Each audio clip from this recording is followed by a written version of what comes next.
This is Pete Moore on Halo Talks NYC. I have the pleasure of bringing professional athlete, CEO, founder of The Post, and someone who will be future quarterback for my tight end skills. I am currently undrafted, and in my next lifetime, I'll have a LinkedIn resume that mimics Chris Ponder. So welcome to the show, Christian.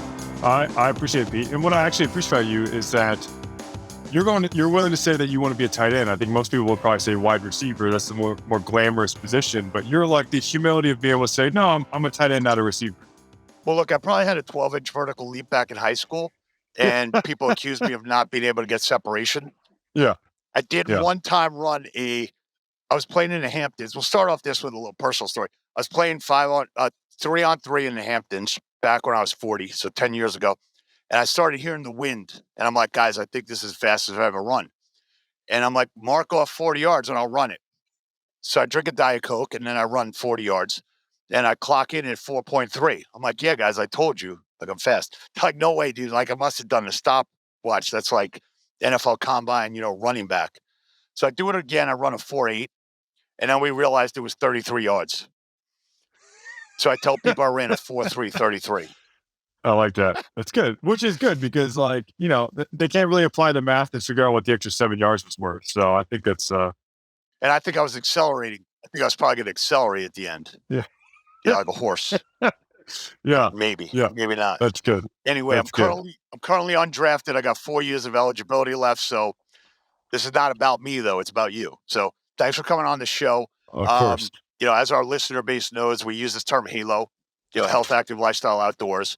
And during COVID, we wrote a book that I think is probably like your playbook, if you will, for the Post, which is basically run your organization and your business as if you're running a professional sports team. Yeah. And the people you bring in, they better be winners, or else they're not going to make the cut. So talk a little bit about, what you're doing with the Post and how your professional career kind of guided you towards this as the next evolution of what you wanted to do and commit your time to. Yeah, well, I appreciate the question, Pete. And look, the Post really it's a leadership network exclusive to athletes. How it started was really in my own experience and my own journey. My last year in the NFL was 2016 with the 49ers, and moved to New York City in 2017, August 2017, for me to start the next chapter of my life, which I was actually excited for. I got my undergrad in finance and got my MBA while I was still in school playing football at Florida State, and my father's in finance. And so for me, the natural bridge was just go get plugged in the financial world, start in wealth management. And New York City made the most sense to go figure that one out. And so that's where I started, bounced around the financial world for a few years, tried my hand at calling a few games, college football games in the booth, which did not go so well. I did not enjoy it at all. I felt like I watched more film preparing for that experience than when I was actually playing. And so I tried that. But during that time, just really felt this deep discontentment around the idea that I've been an athlete my whole life. It's a huge part of my identity and my story. But what I realized was, even more importantly, is the community that I belong to. I've been on teams and in locker rooms since I was four years old. And so to be removed from the people that I get along best, that I'm most comfortable around, that I think, other than my immediate family, make me the best version of myself, that was the most difficult part. And so when I started looking for places to plug into and belong to in New York City, I joined Soho House. I looked at Core Club. I looked at YPO, some of these other professional networks out there. And, Soho House is great, but I felt very out of place. And these other organizations provide a lot of value to their members, but just didn't feel like they were for me. And that's when the light bulb went off in my head. It just didn't make sense that I had to just stop being an athlete and I had to just reduce that part of my life to the stories I tell about my past self. And how do we have a continuation of what it means to be an athlete? And that's where the Post started. It originally was, let's just build a social club like Soho House for athletes, which actually got a lot of validation, but also felt like it fell really far short of the opportunity. And we fully believe the opportunity for us is to build what we think is the strongest, most dynamic, most effective, most diverse leadership and professional network out there through its exclusivity to athletes, because we fully believe, and you just talked about it in the book that you wrote, that we think athletes are really uniquely gifted to do really well in life after sport. And for us, we just want to create that next locker room, that next team sport ecosystem that we had when we were playing, right? When we were playing team sports, that was all built around you had your teammates, your peers, that support network, you had your coaches, Right. all those resources that were built around making you the best athlete that you could be. And so how do we take that same group of people who are uniquely qualified and gifted to do extraordinarily well in life after sport and give them that same ecosystem? You have your teammates, your peers, you have the resources, you have the coaches, all built around making you the best professional and person in general that you can be. Yeah, I mean, that's awesome. I think that, the reason why we wrote the book, one, is during COVID, we're advisors to the bricks and mortar health and fitness industry, not the Yeah. best profession, given that all of our clients were closed and basically on the brink of bankruptcy. And then we saw the Last Dance documentary on ESPN. And like, wow, there's so many analogies to how you run a successful and repeatable business, Yeah. a dynasty in sports. And why can't you replicate that? There's not many companies out there right now that have position coaches. The Yeah. NFL, you have a coach for every position, right? In business, you've got a head of sales. There's no sales trainer that I could go Oh, to or who's like looking out to optimize me as a player. And then I don't know why corporate America still uses this term, human resources. Like, do I feel like a human resource, or am I like every company should have a head of player personnel? And I'm hiring yeah. you to play on my team, and I'm going to optimize you. And you're Mm, either a project, right? And you don't need a lot, or I'm going to make you awesome and I'm going to give you all the tools. So when you think about the post game, what things are you bringing to athletes to say, don't abandon how we did things, infuse it yeah. and use it? Yeah, I for just sure. made Like that up. we Infuse want it and use it. You can use yeah, that if you want. I look, we fully embrace the idea, like let's lean into what it means to be an athlete, right? I think so many of us feel and society kind of pushes us to feel this way. It's like being an athlete was some sort of liability. I mean, I think it's fully why we say things like, we have quotes that like, "Oh, I'm more than an athlete," or the NFLPA puts out the athlete and campaign, which I look is completely well intentioned. But the negative framing around being an athlete, or the framing around being an athlete, is so negative, right? It's not like we hear people say, "I am more than a doctor," or "I'm more than a lawyer," or "I'm more than a teacher," or whatever. But we have to almost diminish what it means to be an athlete and say, "Oh, but I'm not just that. I'm also all these other things." And for us, like, gosh, if you Right. played Yeah. sport at the It's probably like highest, a misnomer of, yeah. yeah, yeah, like Yeah. No, you're if saying you, like basically like some people say like, yeah, I was an athlete and now I'm like a business person. It's like, yeah, I'm always an athlete. I just happen to be always, playing like a different sports yeah, and business. Right. yes, exactly. Like, and business is sport. How is it any different? It might not be the adrenaline rush we had when we were playing sports, but it requires the same exact things that made you, win in sports. And like, so if you were a great athlete, if you played, so the post is exclusive to former collegiate professional Olympic athletes. If you got that high, if you achieved that high level of sport, then you have the qualities it takes to be successful in anything else in life, right? It's the work ethic, the grittiness, the dedication, the determination, 100%. dealing with success and failure and all those things. So that's why we say, like, you have all the soft skills it takes to be successful. It's obviously the harder stuff. You don't necessarily might not have the hard skills, but the hard skills are so much easier to learn. The soft skills are developed over time. And so, Right. the data actually proves it. I mean, um, I'd say, well, athletes make up less than 2% of the US population, yet account for 15 of the last 21 US presidents, 52% of women in the C-suite today, and outsized number of Fortune 500 CEOs. That's a tremendous outperformance compared to people who are not athletes at the collegiate level. I mean, that's crazy. And so for us, how do we consolidate that group into one space that is able to support each other but push each other to be better? I mean, we're often so surrounded by are most influenced by the people we surround ourselves with. So why not surround ourselves with people who are those athletes defined by those qualities, who are going to push each other to achieve more and do better? So going back to when you retired from the NFL and started working in finance and started to get infused into business, what are some of the things that stood out to you? To use my tight end, let's pretend I'm my tight end for a second. You cool with that? Yeah. Yeah. Yeah. Okay, thanks. If I'm doing if I'm doing like a 7-yard button hook or down and out, like exactly where I'm going to be. I know exactly where you're going to throw the football. Yet in business, they hire somebody to give them a script, and it's like, yeah, you could use a script or you could, Yeah. go off script, or it's like, no, run the playbook. Like I'm giving you a playbook and we have to execute on this playbook. This isn't, Yeah. freelancing your way through sales. So are there some things that you maybe were shocked by or taken aback? Like, how you guys run an organization like this without Yeah. naming Look, names? yeah, I think what there is an adjustment period of like, it's a completely different dynamic, right? It's very different than Right. being in the locker room, um, being in a high energy space. It's you had to navigate a completely different environment, right? And also like we actually had so one of our members recently we hosted a Q&A and he was like, I have such a hard time. As an athlete of being around athletes, we were always holding ourselves to the highest level of accountability and we were holding each other to the highest level of accountability, right? Because we were all my success depended on my teammates' success. And so we knew we're in this Sure. collectively to try to achieve this goal. And it's not necessarily that case in a work environment. And it's like, he was asking questions like how do I hold someone else to a higher level of accountability when they don't even hold themselves to a like low level of accountability? And so there's just different Right. ways Right. of thinking and operating. And so there is a bit of a learning curve and like what's appropriate, what's not appropriate. Like, we're definitely not cussing people out in the office because they didn't do a good enough job. They threw an interception Right. or dropped the Yeah. sales call or whatever.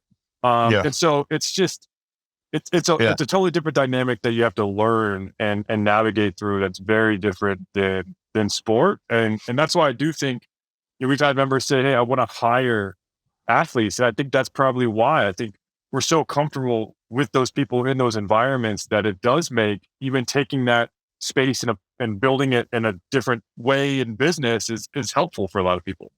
Yeah. Some of the things that I feel like need to be further infused as athletes, and those stats that you gave were awesome. I didn't know that about, 2% of college athletes and where those, people have achieved and where they're at. Um, there are health clubs that we work with in studios, and they give somebody a shirt, but it doesn't have their name on it.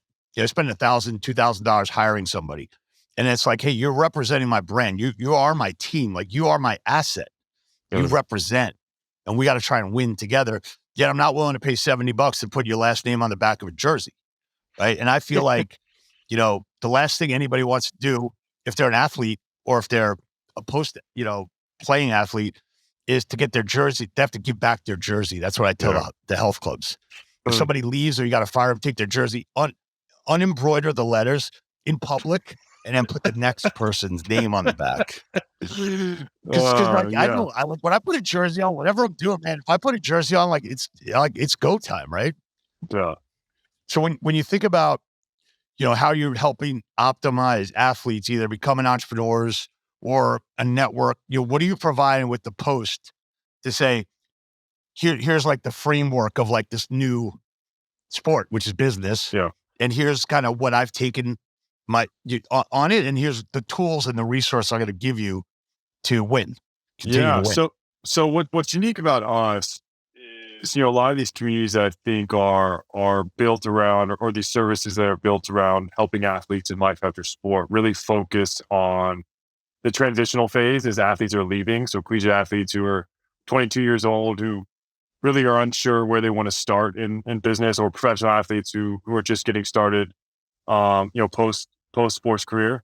For us, we're starting at the next step. We're actually building a community, what we call the veteran locker room, right? When I was a freshman at Florida State or a rookie with the Vikings, I stepped into a space where there are veterans in the locker room who've been successful year after year and have been there for a long time and know what it takes. And so for us, we're starting to build the veteran locker room. So people who have transitioned really well from sport and applied it really successfully to business. And so primarily our membership is over the age of 39. They're VP level and higher in business and just still identify as athletes and miss that level of accountability and being around athletes to push them to be more. And so really that's the support group we're starting with. The resources we provide, we're kind of the two things that our pillars, our value pillars are: number one, the people, so the community and the network, and number two, it's about resources. And those resources, are about a lot of what we believe in. And like I said, is taking that athlete mentality and applying it to business. And so as athletes, we're always really good at setting goals. and coming up with plans and mapping how I achieve those goals. And part of mapping and how I achieve those goals is identifying obstacles. And so, for me, like, gosh, we're playing a lot of 3-4 defenses this year. They're kind of a lot of exotic looks. I'm not as confident knowing a 3-4 defense versus a 4-3. Well, I got to invest in the time and understanding 3-4 blitzes. Or 3-4 defense. I got to start understanding more exotic blitzes that we're seeing, and and so spending the time investing to make sure that I'm getting better in those specific areas. And so how is that any different than what we should be doing in business? And so a lot of it is about setting the right goals and identifying the obstacles, and then for us, investing the resources to help you remove those obstacles. So, like, as a CEO, gosh, I better be really good at communications. Well, maybe my communication kind of sucks. So how do we bring in someone who's going to help us remove that communications obstacle, or help us in storytelling and telling a better story, because that's so important in pitching the fundraise. It's so important in the sales call and all those things. And or optimization of self. Like, gosh, like, I lose focus at 2 p.m. because I love sugar, and so I'm going to eat 3 donuts in the morning, and I'm going to pay for it at 2 o'clock in the afternoon. How do we optimize nutrition for work? Like, all those things. And so, we're committed to bringing those resources, those experts, in a content form. We're committed to, we'll do an annual conference every year. But really, I think what is important is being around. Again, we're so influenced by the people we surround ourselves with, and surrounding ourselves with people who are already high performers, but who understand that, like, my best performance is yet to come. I think that's what always made the best athletes. Those people that knew that they had not achieved peak performance yet, and there's always opportunities to get better. And so being with that group to push ourselves to get better. Gotcha.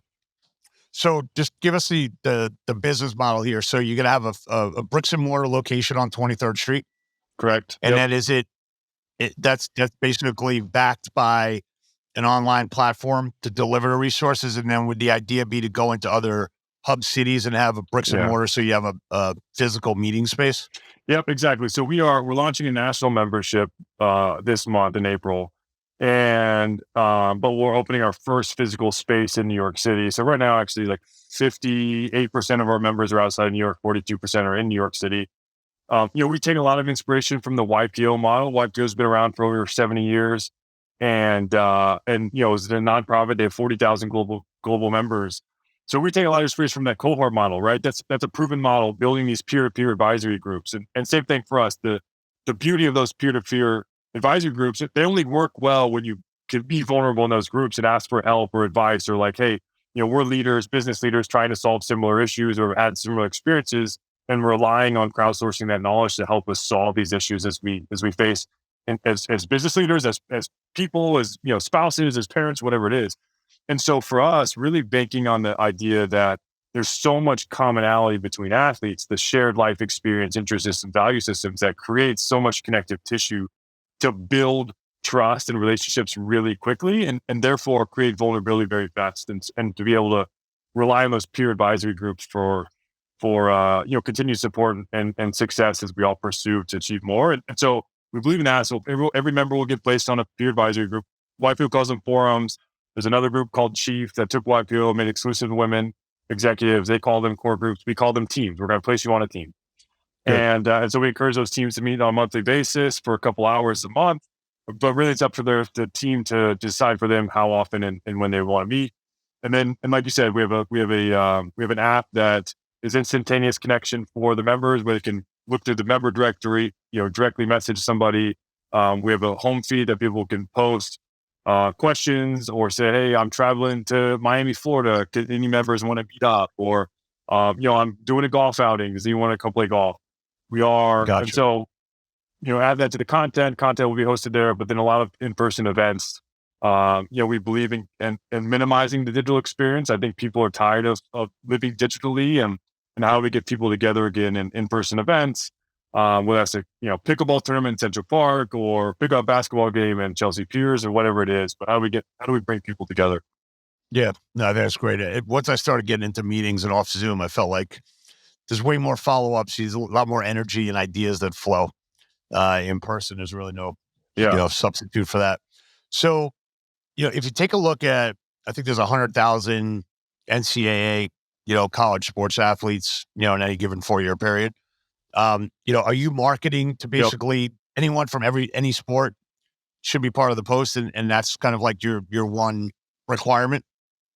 Yeah, so basically, we say our qualifications to be a member are you had to be at least an NCAA athlete, so an Okay. NCAA Olympic or professional athlete. So, like the few that never played in the NCAA but went professional or played on the national Olympic team, whatever. Like, you had to play in one of those three levels. And then we say you have to be at least a 5-year pro. So that 5-year pro could be you were, professional athlete, you played in the NFL for 5 years, or you played the WNBA for 5 years, or whatever it is. Or if you were a collegiate athlete and didn't play professional sport, you have to be at least in business for 5 years. This is a Oh, okay. network, right? A network, the value of the network is derived by the people in the network. We want our members to extract value out of the network, but the network only has value by their contributions to the network. And so, a 22-year-old fresh out of college who we think we can eventually help, isn't going to provide that much value. I think they're going to extract way more than they will provide. But we want leaders who will provide and add to that, advisory group, add to that crowdsourced knowledge that people are looking for. That's great. So, in closing here, any takeaways, for if you were to say to your younger self, before you went into the NFL, um, here's things I need to prepare for after my career. Maybe you've done that. It sounds like you kind of float in here and had a smooth, ascension / transition. But to athletes that are listening now, what should they be doing in order to prepare for, their career's probably Yeah, not going to end at 44 if you're a professional athlete. There's only a couple of guys women that do that. So for what sure. would be some of the takeaways? Yeah, look, I think there's no better time to prepare for the transition than before the transition ever happens. I think one of the difficulties of that transition is we're so narrowly focused on our sport for so long, right? And that's really what we've invested all our interest in and everything. And so when it's removed, there's a lot of uncertainty around what am I interested? What are my strengths outside of being a quarterback or whatever? Yeah. And so doing some self scouting work, right? Athletes are great at running self scouting on our performance, like what went well, what didn't go well, how can I get better?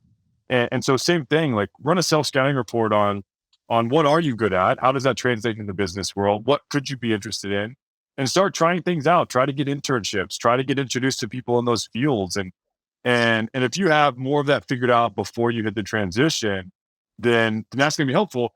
And then be confident. I think the other problem is Yeah.